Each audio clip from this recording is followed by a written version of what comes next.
आइए बांग्लादेश में, देखिए बांग्लादेश को कितना कुछ हमने कर पाया और हम लोग क्या करेंगे। Firstly, I'd like to congratulate you. You got freedom from an unjust regime. A minister who was a dictator, Hasina, had to resign and flee the country. बिस्मिल्लाहिर्रहमानिर्रहीम। दीन स्पीचेस के मुअज़्ज़ज़ नाज़रीन, अस्सलामु अलैकुम। दोस्तों, बांग्लादेश में होने वाले वाक़यात को मद्देनजर रखकर डॉक्टर जाकिर नाइक ने अपनी खामोशी तोड़ दी और ये भी इजहार कर लिया कि डॉक्टर जाकिर नाइक बांग्लादेश की साबका वज़ीर आज़म हसीना वाजिद से कितनी नफरत करते हैं।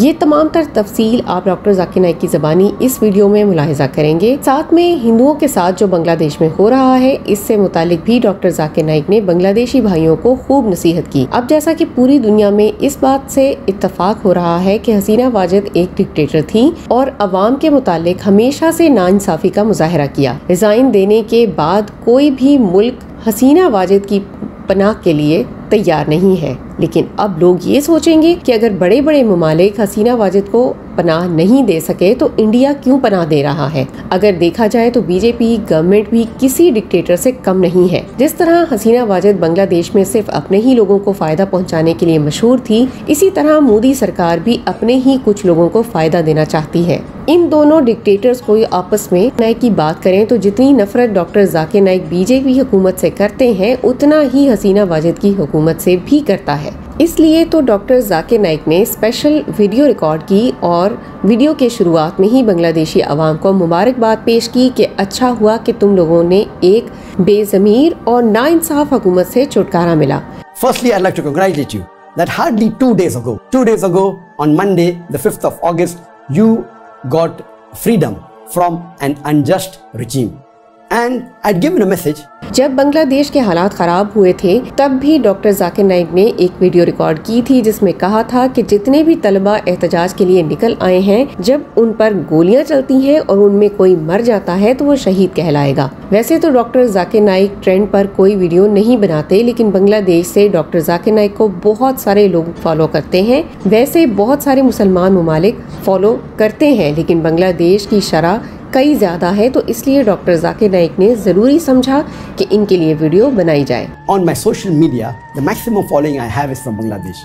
On my Facebook alone, out of 23.9 million followers, more than 25%, more than 6 million followers are from Bangladesh alone. अब एहतजाज तो हर मुल्क में होता है, लेकिन वो एहतजाज अक्सर पुरअमन तरीके से होता है क्योंकि कानून नाफिज करने वाले इदारों की तरफ से उनको प्रोटेक्शन मिलती है। लेकिन अगर उनके साथ एहतजाज के मामले में भी ज्यादती हो तो फिर ये भयानक मोड़ ले लेता है। जिस तरह बांग्लादेश में हुआ, डॉक्टर जाकिर नाइक ने अपने बयान में तलबा की हौसला अफजाई भी की थी कि इस तरह अपने हकूक के लिए निकलना चाहिए। साथ में हुकूमती इदारों को भी नसीहत की थी कि इनकी बात को सुना जाए, लेकिन बदकिस्मती से ऐसा नहीं हुआ और बहुत सारे तलबा को शहीद करवा दिया गया। On the 20th of July, more than 2 weeks ago, when dozens of students had been killed in the protest that was started by the students against the unjust 30% quota reservation, and I appreciated the efforts of the students, and I told them that dozens of students had been, and inshallah they are martyrs, they are shaheed, and Allah will give them Jannat al-Firdaus. अब जबकि हुकूमत गिर चुकी है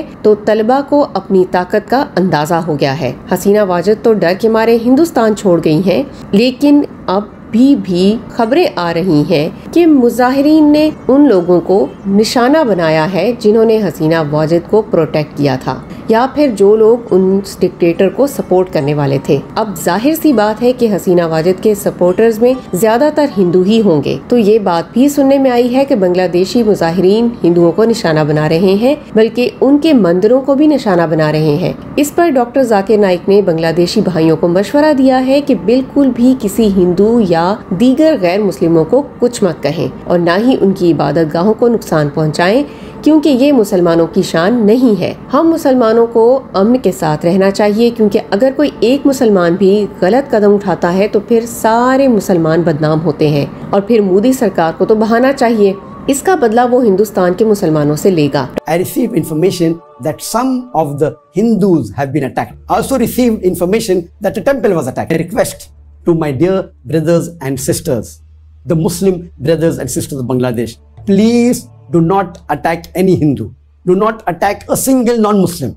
Do not burn the houses of the Hindus or the non-Muslims. Doctor Zakir Naik ने इस पर बहुत ही खूबसूरत मिसाल दी कि जब कोई भी मुस्लिम आर्मी को जाकर किसी जगह फतह होती है तो वो लोग वहाँ के रहने वालों की इबादत गाहों को नहीं गिराते थे, सिर्फ वो चीजें खत्म करते थे जो फितना फैलाती हैं, जिससे मुसलमान गुमराह हो सकते हैं। इसलिए हजरत उमर रज़ी अल्लाह ताला अन्हो ने कभी ये हुक्म नहीं दिया था कि इबादत गाहों को तोड़ दो। इसके लिए एक और अहम बात ये भी है कि अगर मुस्लिम हुकूमत में कोई गैर मुस्लिम रहते हो तो फिर उनकी हिफाजत की जिम्मेदारी भी हुकूमत पर होगी।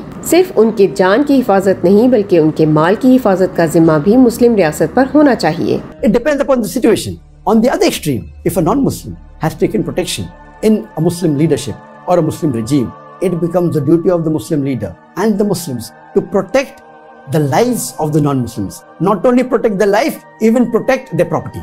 बांग्लादेशियों को मजीद नसीहत करते हुए डॉक्टर जाकिर नाइक ने कहा कि कभी भी कानून को अपने हाथ में मत लो। आपके साथ कोई जुल्म हो रहा हो तो अदालतों से इंसाफ लो। अगर कोई नाइंसाफी करने वाला दिख जाए तो खुद इंतकाम मत लो बल्कि अदालतों के सामने आओ और इंशाअल्लाह अदालत उनको सजा देगी। Please don't take law in your hand. If you find that there's any person doing injustice, if you find any non-Muslim doing injustice, see to it that let peace prevail in the country first, and later on you can take them to the laws and authorities and see to it that they are brought to justice. But now इस्लाम हमें हुक्म देता है कि अपने पड़ोसियों की हिफाजत करो, तो अपने इर्द गिर्द देखना चाहिए कि कौन गैर मुस्लिम रह रहा है और वो हिफाजत में है या नहीं। अगर उसको कोई खतरा हो तो फिर ये आपकी जिम्मेदारी है कि उसकी हिफाजत को यकीनी बनाया जाए। अब अगर तलिबान ने इतनी अच्छी तहरीक चलाई है और वो कामयाब भी हुए हैं तो साथ एक ऐसा ग्रुप भी होना चाहिए कि वो गैर मुस्लिमों की हिफाजत करें ताकि दुनिया देख ले कि असल मुसलमान की पहचान ये है। see to it that you form another subcommittee in your students' body that sees to it that they place some students outside the temples, outside the non-Muslim places of worship. See to it that if anyone, whether Muslim or non-Muslim, tries to attack these places of worship, see to it that they should protect. दोस्तों, बांग्लादेश के हालात पर पूरी दुनिया की नजरें हैं। हुकूमत ने कई मजालिम किए लेकिन फिर भी तलिबान ने अपनी कोशिश नहीं छोड़ी। इससे पूरी दुनिया के लोगों को ये सबक मिलता है कि अगर किसी भी सरकार के खिलाफ निकलो तब तक वापस नहीं होना चाहिए जब तक अपना हक ना मिले या फिर इंसाफ ना मिल जाए। रास्ते में कई रुकावटें आएंगी लेकिन अल्लाह पर भरोसा रखना चाहिए। अल्लाह ताला तमाम मुसलमानों को अमन से रहने की तौफीक अता फरमाए, आमीन। उम्मीद करते हैं डॉक्टर जाकिर नाइक के इन बयानात से आपके ईमान में जरूर इजाफा हुआ होगा। इसी तरह की ईमान अफरोज वीडियोस के लिए आप सब्सक्राइब कीजिए हमारा चैनल दीन स्पीचेस। हम मिलते हैं आपसे अगले वीडियो में। अपना ख्याल रखिए। अल्लाह हाफिज।